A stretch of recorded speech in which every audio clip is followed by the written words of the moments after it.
जय हिंद दोस्तों। मैं हूं रोहन मस्करा और लेकर आया हूं आप लोगों के लिए एक नया शो, जिसमें हम बात करेंगे प्रदेश के कई राजनेता और मशहूर लोगों से और विभिन्न जगत के विशेषज्ञ से। तो इस शो की शुरुआत करने के लिए आज हमारे साथ हैं पूर्व मंत्री एवं मौजूदा विधायक महू से उषा दीदी ठाकुर, जिन्हें उनके चाहने वाले लोग दीदी नाम से भी जानते हैं। तो दीदी, सबसे पहले आपको कैसा लग रहा है, मऊ की जनता ने आपको दूसरी बार सेवा का अवसर दिया है? मैं बहुत अभिभूत हूँ, आत्मिक प्रसन्नता का अनुभव कर रही हूँ कि महू के देशभक्त भाई बहनों ने, मेरे बूथ के छोटे कार्यकर्ताओं ने और जागरूक राष्ट्रभक्त मतदाताओं ने मुझे भर पल्ले आशीर्वाद दिया और पूरे मध्य प्रदेश में महू में कांग्रेस की जमानत जब्त हुई और 5 गुना अधिक वोटों से मुझे जिताया। मैं महू की जनता की सदैव आभारी हूँ, आजीवन उनकी सेवा करती रहूँगी। आपके लिए आसान नहीं होगा हर बार अलग अलग विधानसभा से चुनाव लड़ना और जीतना, इसके बारे में आप क्या कहना चाहते हैं? ऐसा तो नहीं है, संगठन ने जहाँ आदेश मुझे दिया मैं वहाँ गई, चुनाव लड़ी और आप जैसे सभी कार्यकर्ता भाइयों ने अथक मेहनत करके मुझे जीत दर्ज करवाई। दीदी, इस बार महू में विकास का मॉडल क्या रहेगा? विकास का मॉडल देखिए, जो चिर प्रतीक्षित काम थे विगत 75 वर्षों से, लगभग वो सब मंजूरी के कगार पर हैं और व्यवहारिक धरातल पर उतरने को तैयार खड़े हैं। सबसे बड़ा जो विषय था अपने यहाँ नर्मदा के पानी का, तो जानापाव महेश्वर ड्रिप इरिगेशन वो स्वीकृत हो गई है और अभी माननीय जो हमारे नए सीएम साहब हैं मोहन यादव जी, उनको भी मैंने वो प्रस्तुत कर दिया है कि इसकी प्रशासकीय स्वीकृति मुझे मिले और ये काम शीघ्र से धरातल पर प्रारंभ हो जाए। ऐसी एक बेका तालाब है, मेरा सेकंड स्टेज की एक अनुमति बाकी है, उसके लिए भी तैयारियां पूर्ण हो गई हैं और मुझे लगता है दोनों काम व्यवहारिक धरातल पर तुरंत उतरने वाले हैं। मैं महू की 7 नदियों को पुनर्जीवित करना चाहती हूँ, क्योंकि महू और आप हम सब सौभाग्यशाली हैं कि जानापाव पहाड़ी से 7 नदियाँ निकली हुई, 7.5 नदियाँ निकली, ऐसा कहते हैं वहाँ पर। यदि वो सारी नदियों को हम पुनर्जीवित कर पाए तो मुझे लगता है मध्य प्रदेश की भूमि शस्य श्यामला होगी और यहाँ की आर्थिक और सामाजिक उन्नति का आधार भी बनेगी। अंतर सिंह दरबार या रामकिशोर शुक्ला, आपकी उन दोनों के बारे में क्या राय है? वो दोनों के बारे में मेरी यही राय है, वो मेरे वैचारिक अधिष्ठान के विरोधी हैं और वैचारिक अधिष्ठान के हम लोग उपासक हैं, तो हमारा वैचारिक अधिष्ठान जीता, हम प्रसन्न हैं। प्रदेश में कांग्रेस ने जीतू पटवारी को अपनी कमान संभालने का मौका दिया है, तो आप किस तरह देखते हैं इसे? क्या कांग्रेस फिर से प्रदेश में जीवित हो पाएगी? देखिए, ये कांग्रेस संगठन का उनका निजी मामला है, वो जिसको उचित समझे नेतृत्व दे और कौन किस प्रकार से काम करेगा वो अपने अपने संगठन के मुताबिक करेंगे। सबसे महत्वपूर्ण सवाल, वर्षों का इंतजार खत्म होने जा रहा है, श्री राम अयोध्या में आ रहे हैं, 500 सालों का संघर्ष रहा है, इसके बारे में आप कुछ कहिए। देखिए, हर सनातनी के लिए बड़ी परम सौभाग्य का विषय है कि 22 जनवरी हमारे पुरखे, हमारी कई पीढ़ियाँ, कई लोगों ने बलिदान दिए, संघर्ष किया, उन सब की समर्पण का ये परिणाम है कि आज हम सब 22 जनवरी को रामलला के मंदिर में उनका गृह प्रवेश पुनः कराएंगे। हम सब बड़भागी हैं, हम लोग कार सेवा में भी गए थे और अब हम मंदिर के प्रवेश में भी जाएंगे। तो मुझे लगता है कि हर सनातन धर्मी से मेरी करबद्ध प्रार्थना है कि 22 जनवरी को 5 दीप घर के बाहर जलाएं।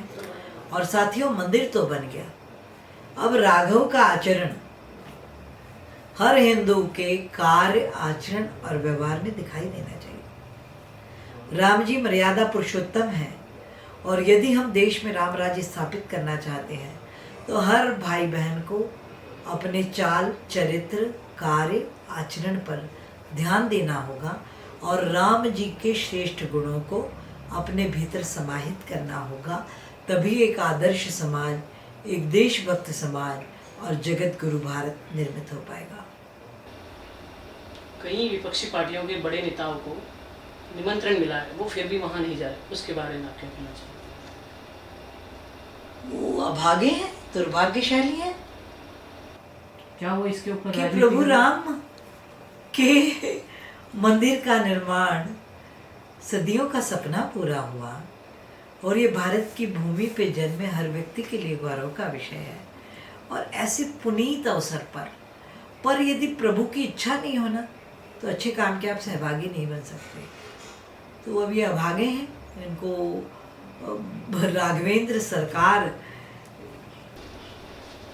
की बात नहीं समझ में आ रही थी। किसकी बात समझेंगे भाई?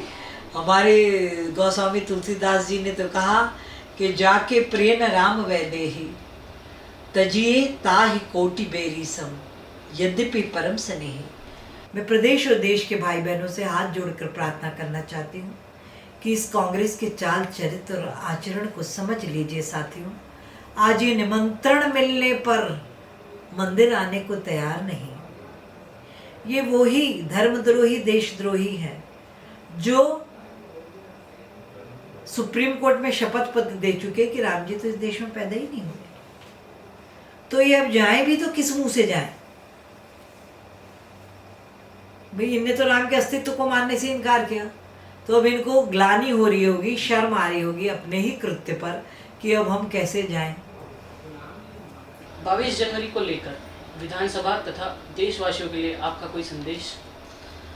22 जनवरी को मैं प्रदेशवासियों से, देशवासियों से करबद्ध प्रार्थना करती हूँ कि अब राघव का मंदिर हर घट में स्थापित हो।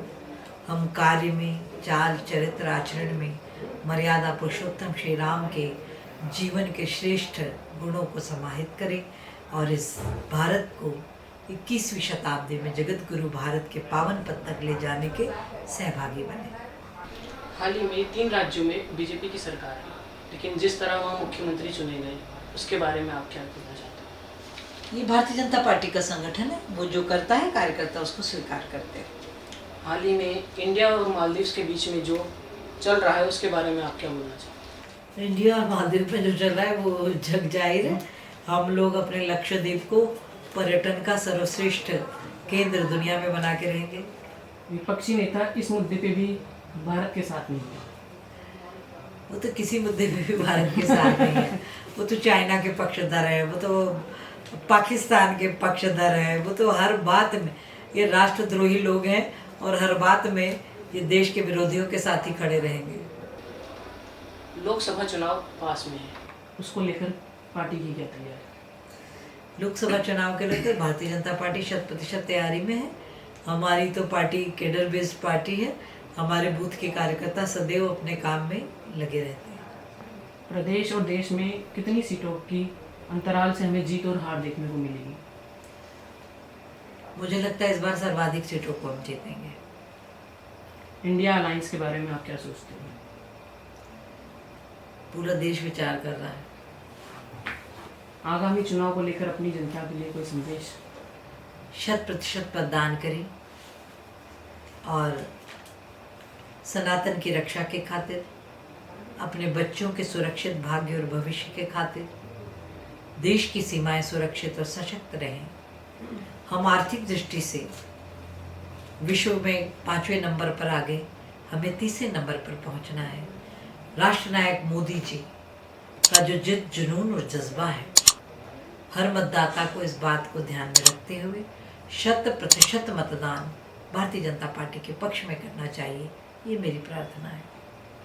इंदौर महापौर जी ने इंदौर के मॉलों से भी अपील की है कि श्री राम मंदिर की प्रतिकृति लगाने के लिए उन्होंने कहा है, उसके लिए अपील की। आप उसके बारे में क्या कहना चाहते हैं? ये होना ही चाहिए।